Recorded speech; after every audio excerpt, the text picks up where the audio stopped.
Good evening, everybody. Welcome to the Festival of Trusteeship from Eastside people. This evening's session is What is a Trustee and How do I Become One? Before I pass over to Leon Ward, who's running the session for us, a few bits of housekeeping from me. I'm Penny Wilson. I'm the director of the festival at Eastside people.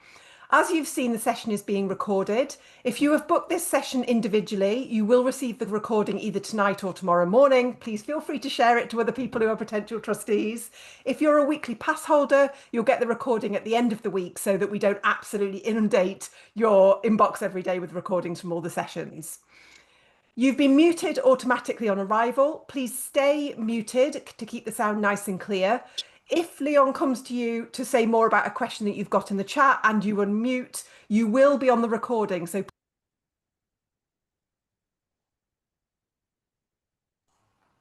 closed captions are available. So you need to enable the subtitles if you would like them on your device by clicking CC or closed captions. Please absolutely feel free to use the chat to ask Leon questions, to share experiences, to share resources. If the chat gets very busy, please feel free to ignore it. When you receive the recording, the chat will also be included. If you don't already have a festival pass, we have 15 online events this week. You can still purchase one till the end of the week. They're £30 for 15 events, including all of the recordings. Of course, this session is part of the Aspiring Trustees strand, which is free of charge, and perhaps you'd just like to come to the other free sessions this week. Just a note on geography. So Leon will be primarily talking about trusteeship in England and Wales. If you're in Scotland or Northern Ireland or indeed elsewhere in the world, please do check local rules. I'd love to say a thank you to Eastside people for taking the festival over from getting on board after its closure, and a huge thank you to the Institute of Leadership, who are our headline sponsor this year, and it's thanks to them that we're able to offer these sessions free of charge. And thank you to all of these brilliant partners who have helped us reach a huge number of people through this year's festival. So over to Leon. Thank you. Thanks, Penny. Hi, everybody. My name is Leon Ward. As you've seen, I'm going to be taking you through the next hour. There are loads of you. When we opened the call and there was only 5 in the waiting room, we thought, well, this is going to be nice, but there's now nearly, 92 of you. So you'll be pleased to know, though, that we are not going to go around the room and ask everybody to do a one-line introduction, which no one ever sticks to. So you don't have to break that rule. But if you do want to introduce yourself, just pop in the chat function there, who you are, maybe a bit about what you do or why you've come to this. I'm assuming it's to find out about trusteeship and how to become one. So what might be helpful is if you just pop, if you don't want to do any of that, if you just tell us where you're tuning in from, and I am broadcasting to you from Cardiff this evening. So we'll just let those come in and you can get to know each other a little bit. In this session, you will get a copy of the recording, as Penny said, but you'll also get a copy of the slides. So feel free to pay attention to what's being said, because you'll be able to get all the hyperlinks and all the rest of it afterwards.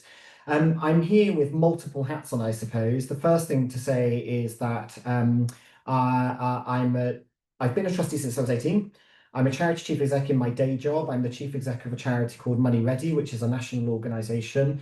And I'm a chair of a smaller organisation called Let Me Know, which is a relationships charity. And I've been the chair there since the start of this year. Prior to that, I was a deputy chair for 6 years at Brook Young People, and I've been on the board of Refuge and the Children's Society most recently. Now, the reason I say all that is not just to gloat one's ego, really, but it's to make the point that most people that become trustees end up doing it for the rest of their lives. So it's good that you've started to take the first steps, because it's something that will probably form part of your career or your life more widely for the rest of time, and hopefully that doesn't scare you. Today, what we're going to cover is the trustee landscape, trying to think a little bit about what type of charity you're looking for. They're all different, and charities come in all shapes and sizes. And what I would like you to do by the end is to go away with a couple of tools to help filter your search. Otherwise, what will happen is you'll get out there and you'll be so inundated with all the amazing organizations, you end up applying for stuff where your heart's not really in it, or the skill set isn't quite a right match, or the context isn't quite the right match. So we'll spend a bit of time helping you to put some focus on that. And then we will work with you on how to present your skills and experience. So quick top line overview. It's going to be very fast paced, but you get the recording so you can watch it back to your heart's content. Questions. So if you have questions as we go through, I will pause for them at different times, and hopefully we'll get through as many as we can. Normally, I have a good track record of getting through the questions, so hopefully that stays true today. I suppose just a starter for 10. Now, you're all obviously here because you want to be here. Well, at least I assume so anyway for most of you. However, one of the things that it's worth just saying is that charities need you. We literally cannot exist without trustees. It's constituted in the law that charities need trustees, but also most charities out there are reporting vacancies on their boards and vacancies that are hard to fill. So 4 in 5 charities in England and Wales are operating with at least one vacancy. So if we put all 100 plus of you on a board, we will start to make a little dent in that and try and get that number down.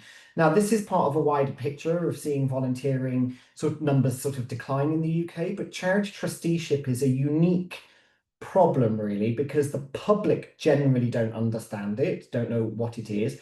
Charities aren't necessarily great at explaining it, and lots of charities are super small, super local, super focused, and don't necessarily have the resources to put into it to find trustees.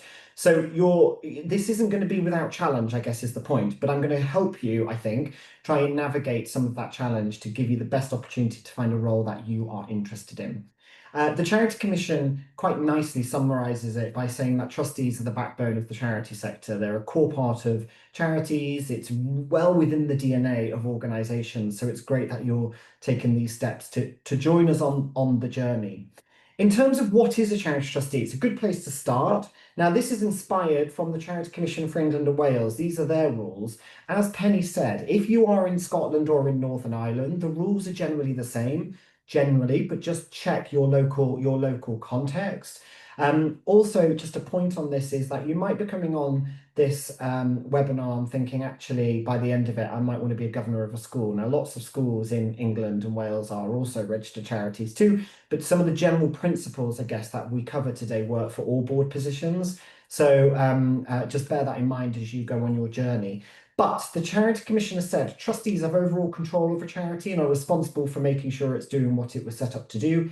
They might be known by other titles such as directors, board members, governors, committee members, etc. Whatever they are called, trustees are the people who lead the charity and decide how it is run. Now, that is quite a black and white description, but of course, the grey area is where the beauty of trusteeship comes into its own, and we'll talk a bit about that later on as well, because what's the difference between leading and running a charity when you've got no paid staff? What does it mean to run a charity if you only have one paid member of staff? What does it mean to run and lead a charity when there's only 3 trustees and no members of staff or 1 member of staff? Like the complexities around understanding leadership and operational hands-on is quite hard. The analogy I best like is that in most circumstances, trustees are the navigators of the plane, not necessarily the pilots. So your hands aren't always on the controls, but you're there guiding, helping swerve whatever obstacles might be coming your way. Of course, there's no one size fits all because the bulk of the sector is very, very small. Does anybody know how many, just using the chat function, charities there are in England and Wales? Put a guess in. We maybe could have played higher and lower this, but let's have a look. Peter's saying 1 million charities. That million does work. It's not quite a charity though. Pankaj, great get out there. Loads. That's true. Yep, there are loads. Someone's saying 500,000. Okay, so quite a big variety already. There are 168,000 registered charity in England and Wales alone, but behind that is around 1 million board positions driving charities. Now, there's about 750,000 trustees because many of us take up more than one position. That's not, well, for some people, it's because they want to be on multiple boards, but it's also because the need is so high as we've shared. And once you become a trustee, frankly, it's easier to find other ones because you kind of start blending into the ecosystem. You see the adverts, you come to things like this, etc., to help you take those first steps. One of the things, just to reiterate then, is that trustees are the persons having the general control and management of the administration of a charity. What does that mean? Well, the Charity Commission, as your regulator, has quite helpfully pulled together something called the Essential Trustee, which guides you through the 6 core duties of what being a trustee is, and I'm going to go through them with you now. So, 6 core duties. The first is comply with your charity's governing document and the law, ensure your charity is accountable, act with reasonable care and skill, ensure it's carrying out its purposes for the public benefit, act in your charity's best interests, and manage your charity's resources responsibly. Now, I'm not going to go through all of these blow by blow, but just as a headline, going through each of them, what does it mean? The first one, ensuring your charity is carrying out its purpose for the public benefit. Are you actually doing what you were set up to do? One of the most powerful questions that trustees can ask is this really us? Is this really on mission? Is this actually better for someone else to do? Because when you're running a charity in the day job, you can get quite excited about all the different opportunities that are out there and sometimes pursue things that might not be strictly in line with your charitable objectives. So if you are interested in sick cats, then make sure you don't join a charity that is only working on sick dogs, because technically it would be in breach of its public benefit. Now, the beauty of it is trustees can change the public benefit if it's right to for the organisation at the stage of its life. And you often see this with organisations that broaden what they do, mental health charities that broaden into wider well-being. You might have an environmental charity that broadens out into, I don't know, getting people to invest money differently. There can be lots of different things that charities do, but you've got to make sure you're doing what you were set up to do. And if you're doing stuff that you weren't set up to do, the question is this right for us, or do our objectives need to change? The second, comply with your charity's government document or the law.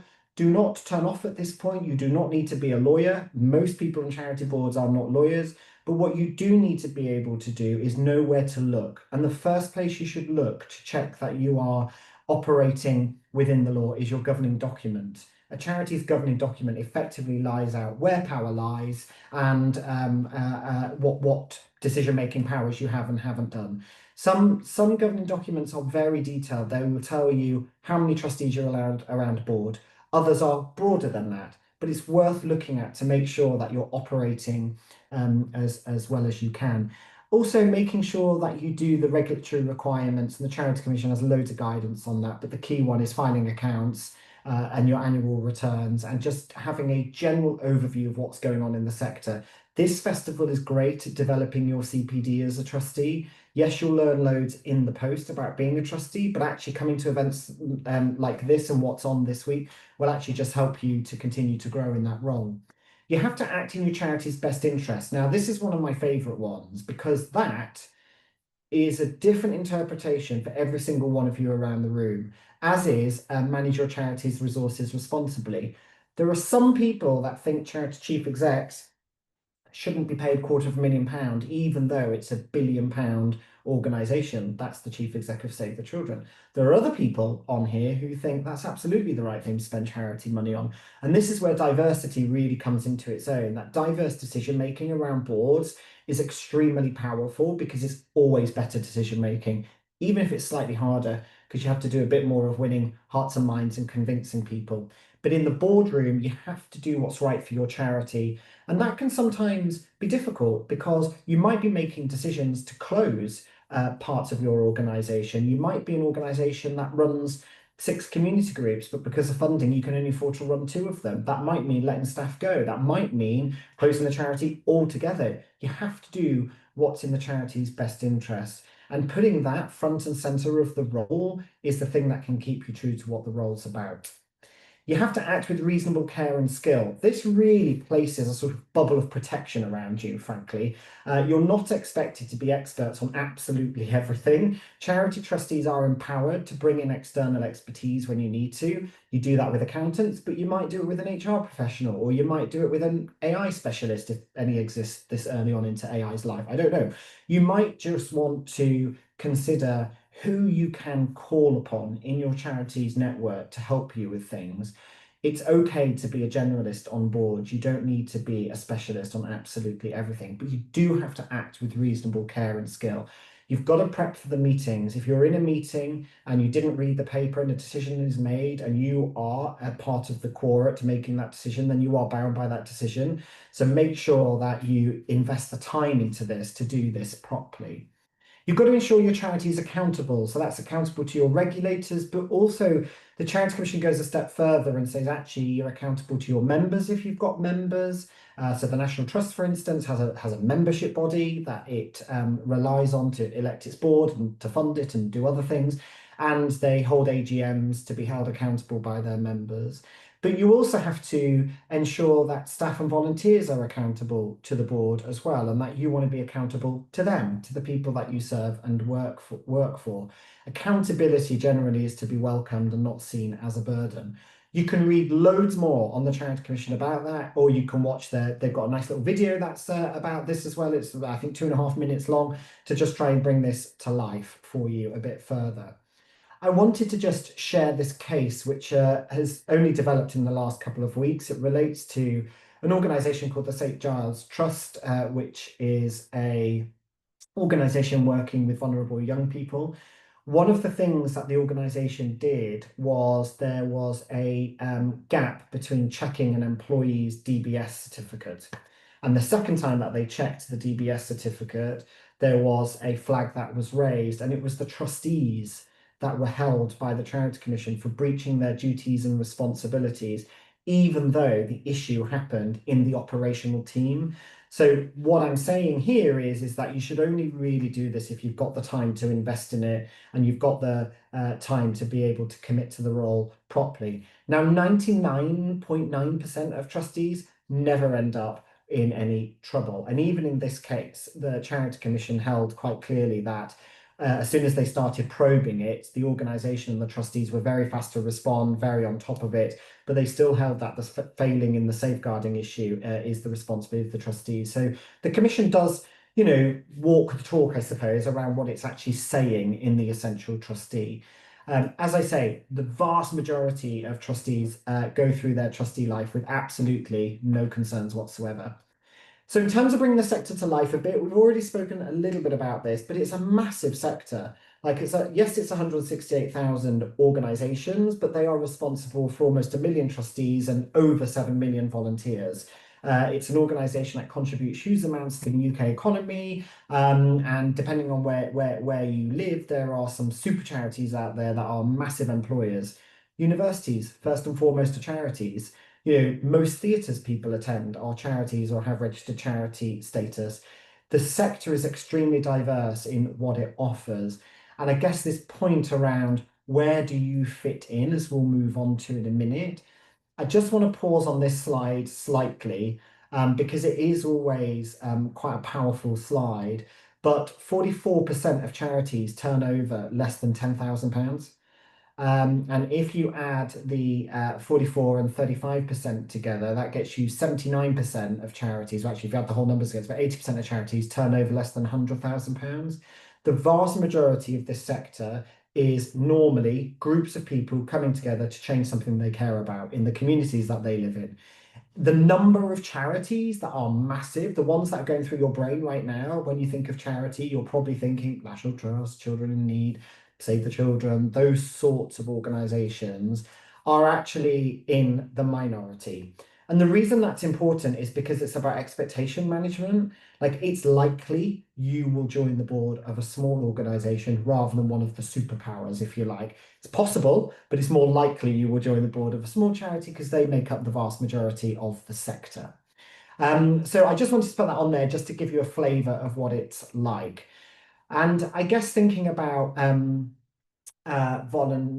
thinking about trustees is how do you apply this into working out the type of organisation you want to?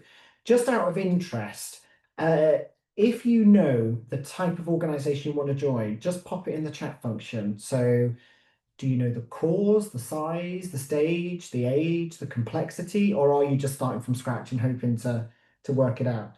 So Grace, straight off the bat there, supporting young people. So that's cause. Wonder what else we've got in the room.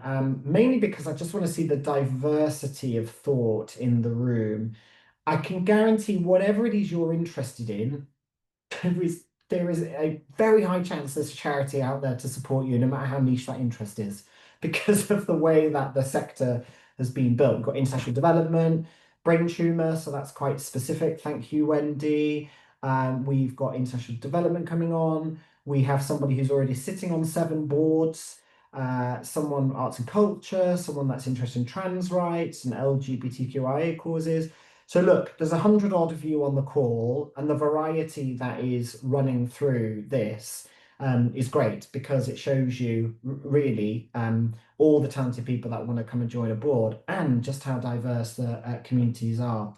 So in terms of finding your fit, now this grid, I don't know what you call it, the multiple, I can't remember what they're called, the multiple circles overlapping each other, and the bit in the middle, they're called. Those, use this as you go away to think about the criteria you want to apply. So is it a regional charity that you want, or a local one, or an international one? Is it one that is actually in your community? Lots of charities you probably walk past every day. Most of us these days live in communities with food banks near us. Food banks are registered charities. Most religious groups have charitable status, or lots of religious groups have charitable status. You might live near a private school, which also has charitable status. So, and if that's what you're interested in, then great. But just think about, where is that important to you? Do you want pan UK, etc.? And then, do you want stable or disrupted? Stable, steady as she goes, or a disrupted organization that might be at startup phase, that might be innovating, that might be doing some really radical things. There's a charity I'm connected to on LinkedIn, a Manchester relationships charity. They've just gone through 4 mergers in the space of a year. I mean, that is pretty, both probably disrupted and stable. Disrupted because it's merging, but stable because it's been able to power that. Do you want a startup or infancy?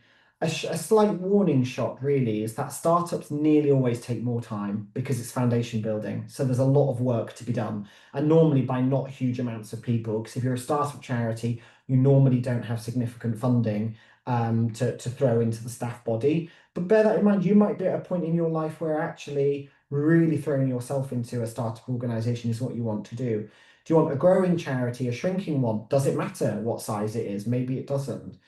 But ultimately, just use this to think about the type of organization you want. Are you interested in micro, mega, at scale, small, community focused? Because that will help you just work out your fit. Then, in terms of finding your match, so you've figured about, let's say you figured out the type of organization you want. You want a small organization working with young people in Cardiff, because that's where I live, so why not? The next thing is, well, doing what? So size and stage we've covered, but services and activities, every charity is different. Not every charity actually runs services. So you might join an organization that gives funding away, but gives funding away to youth organizations in South Wales. You might want to go for an organization that's actually doing service delivery. Are you somebody that wants to be able to see the work? Much easier for UK-based charities, a little bit harder for international development charities. You know, if you're on the board of WaterAid or something like that, it might be that you never actually get to see the work because of where it's happening in the world, and they might not send their trustees to those sorts of things. So you need to be able to think about connectivity to the cause. The place that I'm chair of at the moment runs education sessions in schools. There's a whole calendar of events that I can attend should I wish to. So I just, normally get in touch with CEO and say, it's been a while since I've seen a session. Have we got any that I can have a look at? So just think about that for yourself. Is that important? And then that last bit, just in the bottom there, to overlay with all the stuff on the first slide, is logistics. If you know that a board that meets every month is too much of a time commitment for you, then my advice would be to stay away from it. The worst thing new trustees can do is join without enough time to dedicate to the cause. But every organisation is different. The standard is 4 meetings a year. That's the standard, but it's absolutely not the rule.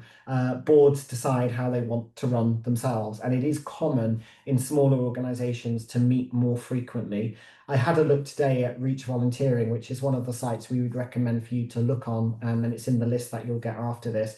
And on there was a number of trustee opportunities where the meetings are every month between 0 to 5 hours. a month is what they're expecting from time commitment. So you just need to bear that in mind. And my biggest tip to you is to just be open and upfront and honest with them as you go through the application process, and hopefully they will afford you the same. Because it is also true that sometimes charities will go out to recruit and say, oh, we need 30 hours of your time a year. And before you know it, they then said, oh, by the way, you need to join a committee and you need to do this, you need to do that. Before you know it, you're there basically on a weekly basis. A couple of myths about charities and trusteeship that I just wanted to share with you is the first one around managing charities. Now, the Commission's clear around running organisations. It's more likely that your board life, when you've got your board hat on, will look like the second picture. And for some of you, that might be an absolute turn off. No more hybrid meetings, please. But for others, that might be about right. It doesn't mean you can't do the stuff in that first banding, though. Lots of trustees who sit on boards also volunteer for their charity. You can absolutely be on the board in a board meeting on a Monday and out doing food deliveries or whatever it is your organisation does on the Wednesday. The two can coexist, but it's about remembering which hat you're wearing at the right time, because remember the duties.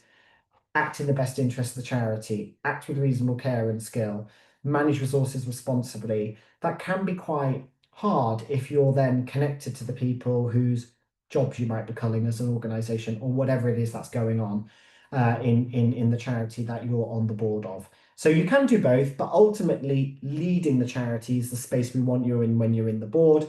Again, there will be a grey area. You will see actually in some of the adverts that will flick up in a bit where sometimes the charities aren't even quite clear what they're actually wanting when they're doing trustee recruitment, and they'll go through it, and actually when you read the job description, they're really looking for a project manager on whatever the issue is that they want, like a social media project manager or whatnot. Myth number 2, you'll join the board of a large charity. I don't want to labour the point here because we've been through it, but you can expect to join a small or medium charity. That's more likely. Now, there is a sort of red herring in one of these. Does anybody recognise any of the charities on the bottom line? Just put which charity you recognise. There's one that most people have heard of or seen. Let's see, Mind. Yes, so most people sticking on Mind here. So Mind is a federated organisation, which means that every individual Mind across the country is its own individual independent charity. And it's connected into the community of Mind. And normally the way that this works in federated charities is the national organisation provides quite a lot of support to start with. So they'll provide like governance criteria that you have to abide by. They'll give you the brand, for instance. And so if being on a big brand charity is important to you, and it might be, you can actually join the smaller local version of it if you like. And there's loads of charities out there. One of the animal rescue charities, I think it's the Blue Cross, that is a federated charity as well. RNLI used to be, and then the RNLI defederated. But there are organisations out there that you might be interested in. Age is another one. I think it's Age UK. They are federated. So you can absolutely do that if that's of interest. Myth number 3, you have to wait to be invited to become a trustee. This is a partial myth, because you can actually apply to be a trustee and explore, otherwise you won't be running this session. But many boards do still recruit through word of mouth, because of the point that I mentioned earlier. Lots of them don't have the resources to throw into a good, solid, full recruitment process. And those of us that have worked with Eastside people and getting on board over the years would always recommend the best recruitment process possible, but we recognise it's not always possible. So just bear that in mind as well, that some charities in your communities might not be actively, they might have vacancies, but they might not be actively recruiting because they don't know how to do it. So sometimes it can literally be going and putting a shift in the food bank or whatever, and meeting the staff. It can be going and meeting the services as they're being delivered. And sometimes you have to do a bit of graft to find out who these people are to be able to then access the board opportunities that they have going on. So a couple of questions that have come up in the chat just to try and tackle them. Wendy asked, is your personal data protected when registered as a trustee? What is shared by the Charities Commission? So your charity has to register you and supply information about you, but what's available on the public domain is just your name on the charity register. If you are a trustee of multiple places and you press someone's name, it then tells you where else they are a trustee of. But of course, this day and age, your name is pretty easy to track you down if you've got quite a unique name or a double barrel name, Wendy. You're probably the only one, maybe. So can people can obviously find you if they want to, but generally speaking, yeah, data should be protected. And your charity should also be taking steps to protect your data too. There's a comment there that Penny's handling, which is what is the reasonable time frame to join a trustee? There is one organisation that I've been talking to, interviewed for 6 months, they've gone quiet, and I've tried to find out the next steps or draw a line under it. They're reasonably large. It's a multi-academy trust to have paid staff, etc. I mean, what is reasonable? I mean, this is everyone on this call will have a different answer to that. I would say that that experience is probably quite unreasonable, and I would expect a good recruitment process to actually have a timeline that they stick to. This is also, it's a series of tests. When you're an applicant to a board, recognizing that they're all voluntary roles, it's a series of tests that you're setting up for people. Are they responding to queries? How do they treat you during the recruitment process? Did you feel like they prepped you as a candidate? So did they share documentation about the charity, or I don't know, put out a video from the chair saying, come and join us, this is the organization you can join. And at every step, you should remember you can always pull out of a process if you get a bad vibe, a bit like you would with any job recruitment process. But we would hopefully expect people to kind of turn them around in probably 3 months, I think is fair. Advertising, closing, first and second stage interview, if that's what they do.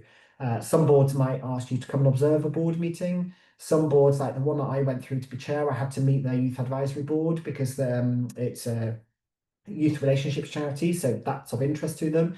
Every process will look different, but from a timeline, I think 6 months is unreasonable, but some people would think that was perfectly fine. I'm seeing that my colleagues from Eastside are agreeing with that, so that's great.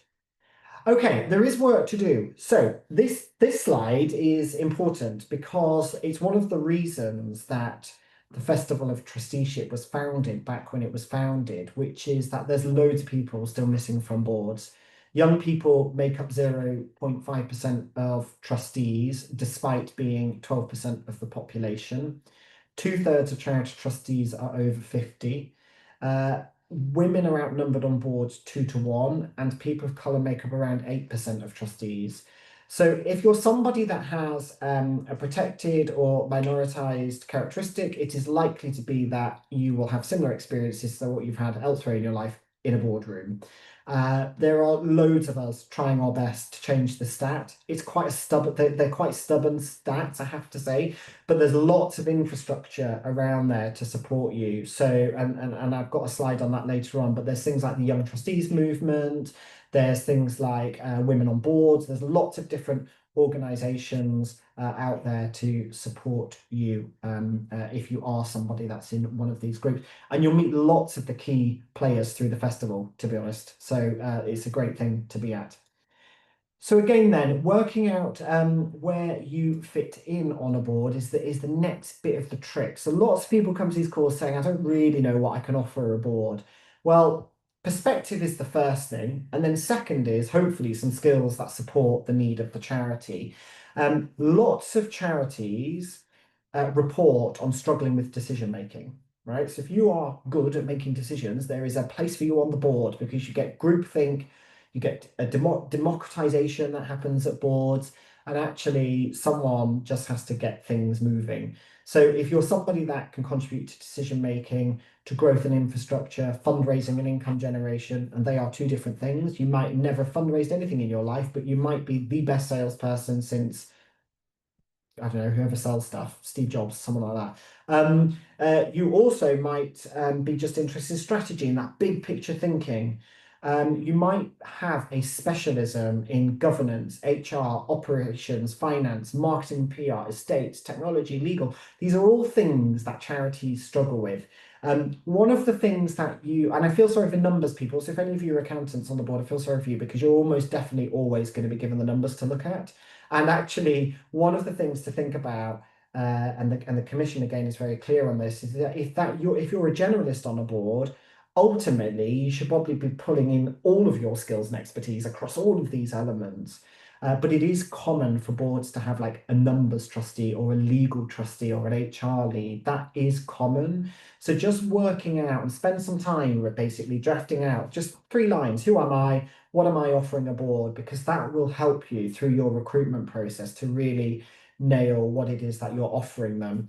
And good recruitment process will include things like an informal chat at the start. And that's really helpful to be able to tease out with the chair or whoever's doing the recruitment. This is who I am. Is this what you're looking for? Or am I not quite, is it not quite the right time because these are skill sets I bring?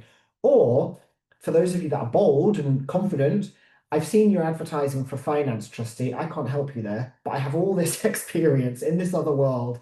Can you tell me when vacancies might be coming up, or would you be interested in an application?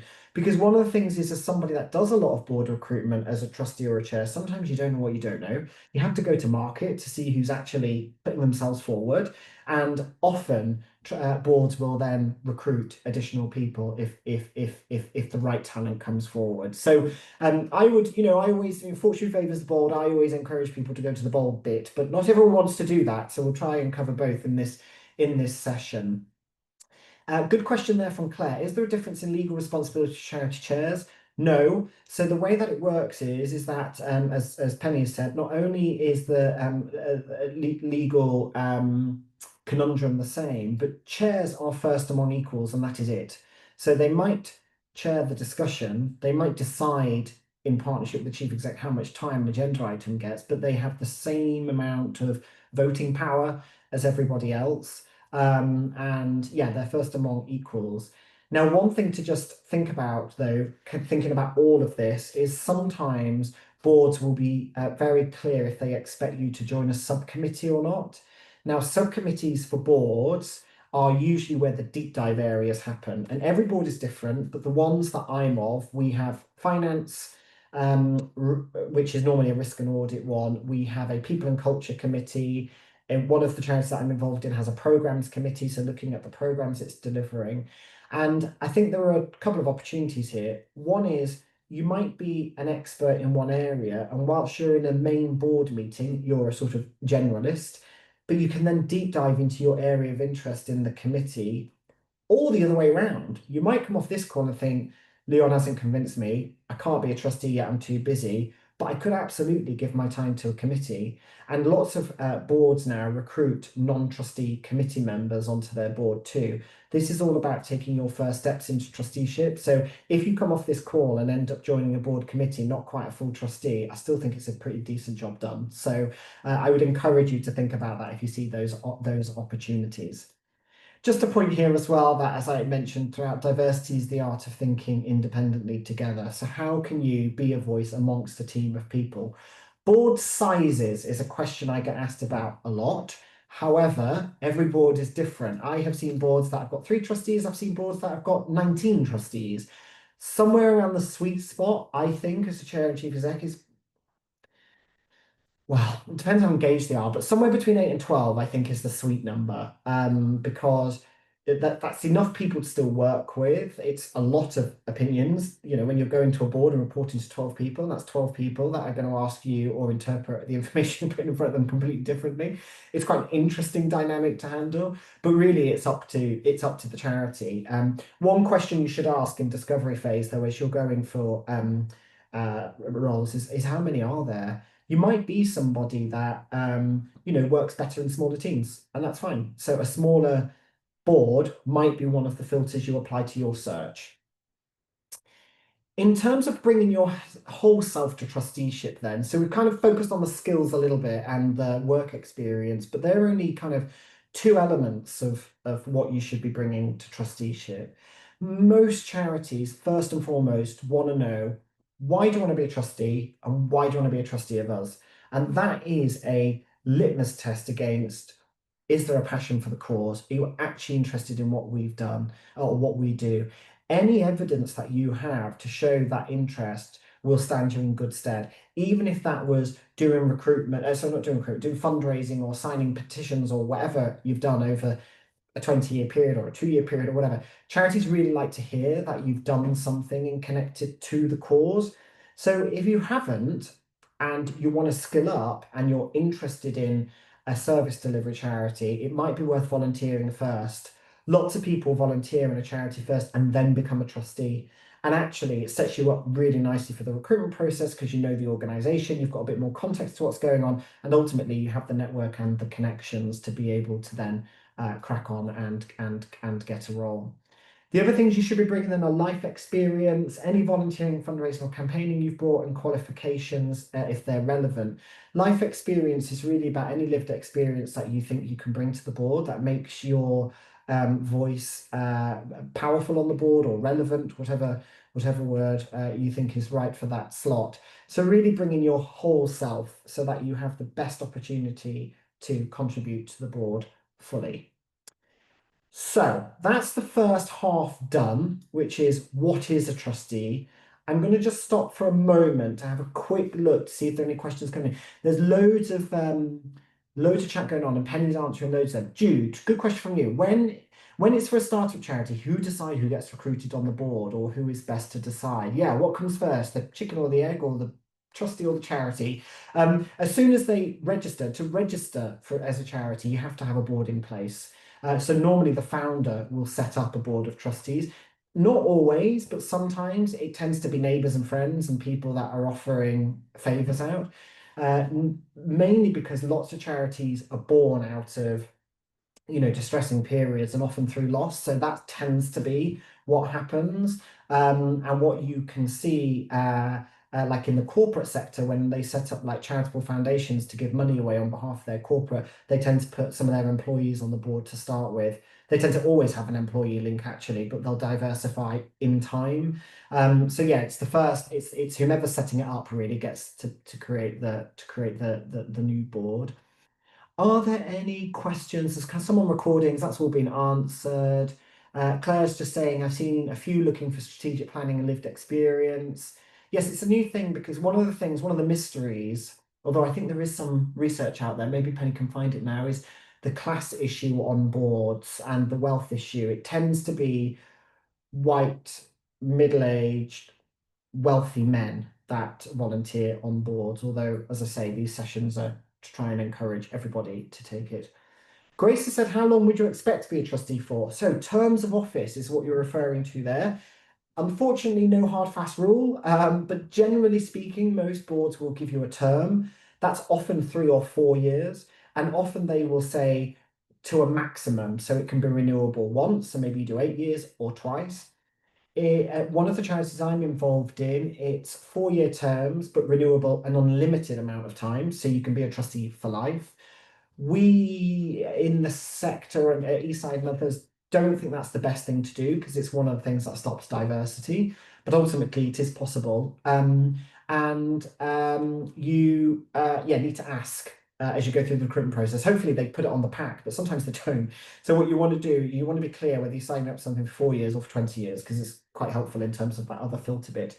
Anna said, are there different responsibilities and accountabilities for chair and vice chair? So all trustees have the same accountabilities and responsibilities. The chair takes a sort of 2 steps ahead role in working with whomever the most senior member of staff is to drive the organisation, to set the agenda, to be a point of contact in between board meetings. So I see my chair every month for a one-to-one because he is ultimately my manager. But I mean, technically all the board is my manager, but they sort of delegate that through the chair. Vice chairs are the backup plan. So a bit like president, vice president is the backup plan. So when I was deputy chair, I would chair the board when my chair was unable to, but I also chaired one of the subcommittees. And every board has like different metrics as part of their succession planning, different tools. I've also seen at boards, when I was at Brook, we had 2 vice chairs, me and another lady called Jo, again, to act as backups. Layla, what are the benefits of becoming a trustee?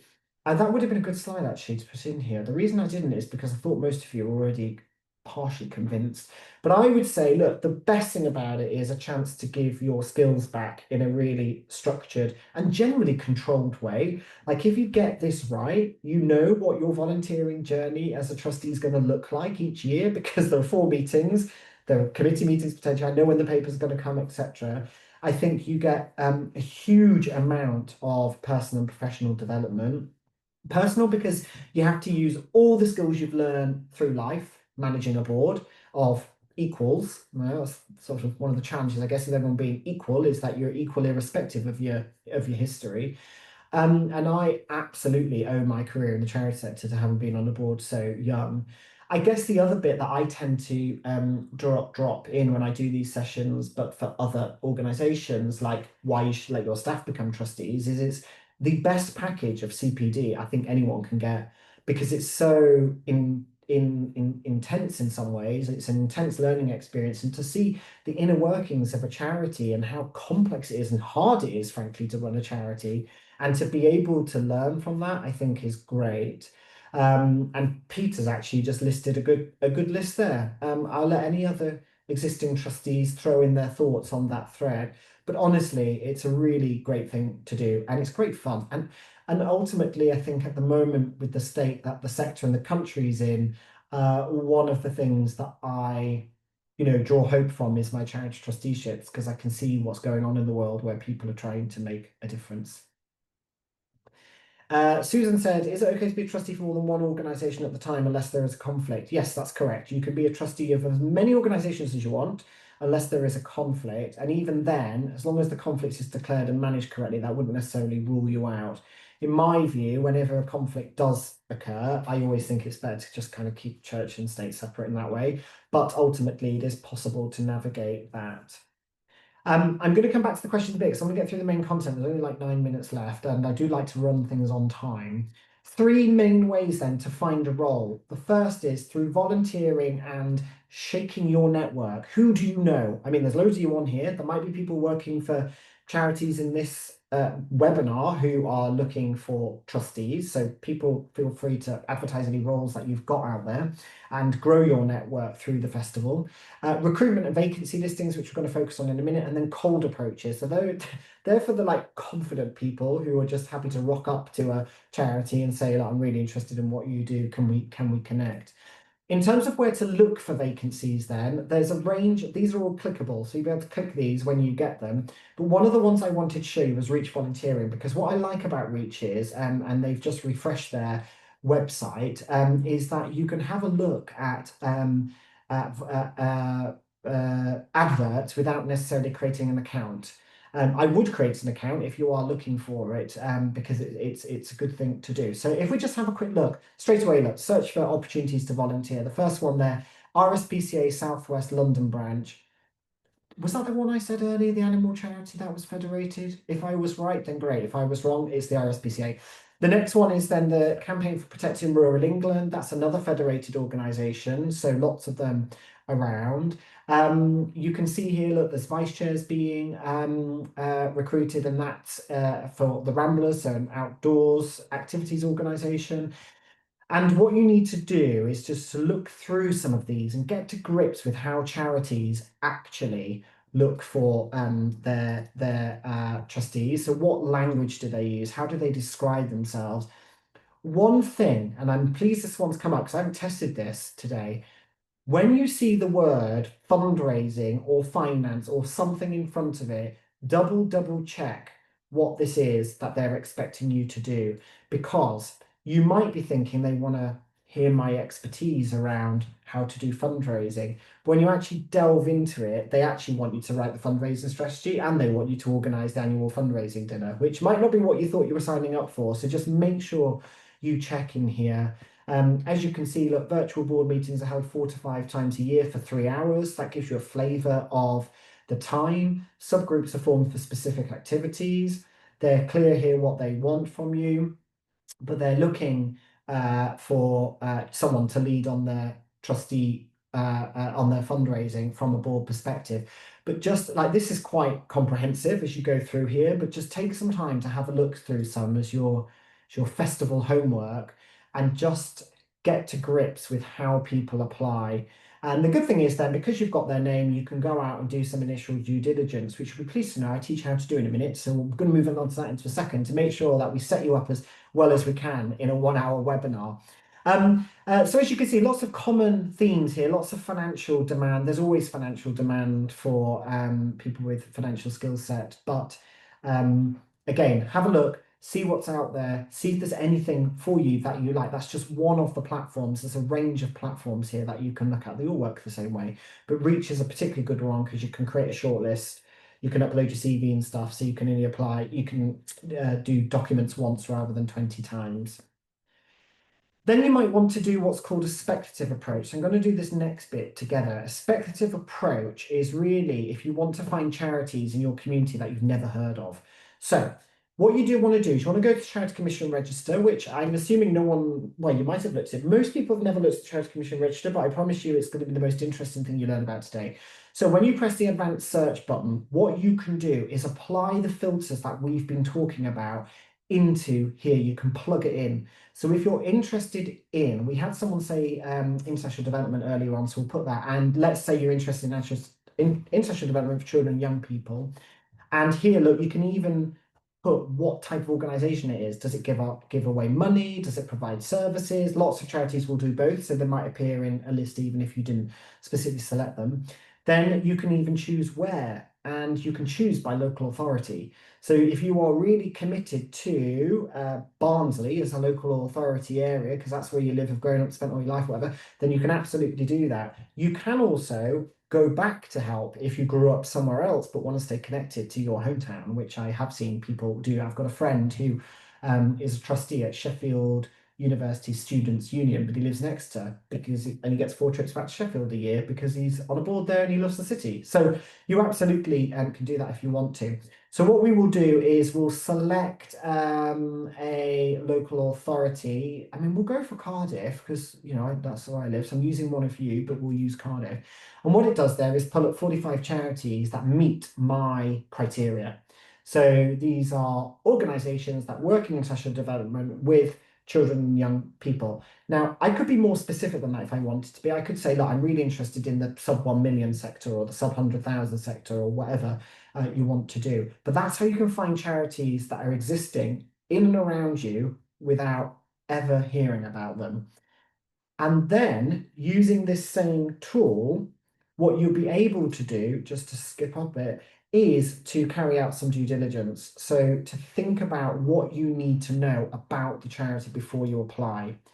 Where you see these red lines, that might make you panic. If it's 3 days, you know, 3, 4, 5 days where someone, I don't know, the reporting deadline was on a Saturday, it's not ideal that they've missed it, but it's not the end of the world. Where you might ask more questions is where it's, you know, knocking on 3 months overdate. Why are they late in the reporting? What's going on? There could be good and honourable reasons. 9 out of 10 times there are, but there might be some things in those red flags for you to explore. When you click on a charity, so let's go for Pioneers UK Ministries, never heard of them. What it helpfully does is tell you income and expenditure. So you can see they're overspending, which is fine because I'm sure they've got, well, it's fine if they've got a good financial history, but that might be why they're late in reporting. See how even on just one page, you can start to think about the questions you might want to ask as you go through the process. What's also really nice is they summarize there the financial history over the years. You can see who their trustees are to the earlier point. They're all trustees of other charities. Some of them, I wonder if it's federate. Yeah, it must be connected in a different in a way because it's Pioneers UK Ministries, but most of them are on the board of Arab World Ministries. So you can have a look through there, find out about it. What great is for small charities, there's normally a named contact. Often that can be a person rather than a hello at. It can actually be a person in a small charity. So it's a treasure trove of information. You can also download the accounts and annual reports, which is a statutory obligation that charities have to publish these. But what it does is give you a really nice flavour about what it's up to. And this is a pretty one, which is also better. Some of them are just text and numbers, but this one has got at least some colour on the screen. And you can go through, like, you meet who the chair is, can have a look at the history and objectives, you get a note from the CEO, and you can just go through and start to build a picture of your charity, which then means you're going to be better when you get to your interview process and as you go through the process. Ask the questions, ask thrice, you know, probe, get to know them, work out, is it really right for you? And just to step back then, think about, does that charity meet your needs? Do you feel passionate? Do you feel motivated? Does the annual report look good? Does it get you excited or not? These are all parts of the tests that we've been speaking about throughout the session. When and where are meetings held? Are they asking for skills that you have? Will it deliver what you want to get from it? And do you have any conflicts of interest? We're normally interested in financial conflicts of interest. So are you receiving money from the charity, or is your employer receiving money, or whatever? Is there a financial connection between you and the organization? Are you potentially joining the board that's like provided medical support to a member of your immediate family or something? Is that a potential conflict? Are they still in the process of receiving that support? Just ask the question, be open and honest with the charity that you're applying for. You can also carry out due diligence in these other ways. We've covered most of them. You can also check if it's incorporated or not through the Companies House link. Well, it's now gov.uk link, but it's Companies House that coordinate it. If it's incorporated, then liability is limited to £1 or £10, depending on what your charity has set. And then some questions there just to help you as you start going on your search. A couple of things you might want to ask people. Talk me through the organisation strategy. What's going on with the staff at the moment? Tell me about the top team. What is the board culture like? What are you looking for from your new trustees? What does the in-tray look for me? What are you wanting me to get stuck in on? Because you're doing this because you want to get stuck in on a few things. So ask them, what is it that is on the in-tray as you come into the organisation? Some self-study for you then, your festival homework. Get your CVs refreshed if they've not been refreshed in a while. Explore some of the vacancies that you're interested in, and then get those applications in, either to be a trustee or to volunteer, or at least to meet somebody for coffee to learn more about the charity. Explore your local communities, because there will be charities out there that potentially need you that you've never heard of. And that is me bang on time to hand back to Penny at 18:57 as she requested. But if you want to connect with me, then feel free to do so. You can find me on LinkedIn, and all the hyperlinks that I provided today are in the deck of slides, which you will receive after the session. Thank you. Thank you so much, Leon. And I'm going to tell you a secret about Leon. This whole festival was Leon's idea. So in 2020, when we were all in lockdown, Leon was furloughed and he came to do some work for Getting on Board. And he said, wouldn't it be amazing if we had this big festival of trusteeship online? And here we are today. We've gone from 650 people that year to 750 to I don't know what. But now we're probably going to hit. Oh, well, we're north of 1,000. Who knows by the end of the week? So thank you, Leon, for that. And thank you for a whistle-stop tour of becoming a trustee. As always, really brilliant. A reminder, you might have seen my conversation with Wendy in the chat. A reminder that this is the first of 4 series which are free for aspiring trustees. So tomorrow night, they're all 6 to 7. Tuesday, Wednesday, Thursday. So tomorrow night we've got New to the Board, How to Make an Impact from Day One. On Wednesday night, we've got a session about young trustees. And on Thursday night, we've got how to build your confidence as a trustee. So if you fancy any of those, please get booked on. When you come off this session, you'll get a quick evaluation question if your Zoom is up to date. So please let us know what you thought of this session. We'll also be sending you a more detailed evaluation form. Thank you to the Institute of Leadership for their support for the festival, which enables us to put on these free sessions. And as Bernice put in the chat, Eastside People, which is the host of the festival, is a trustee recruiter. So do sign up for updates with them, because they are often recruiting for trustees. So thank you all very much for coming, and I hope you all have a lovely evening.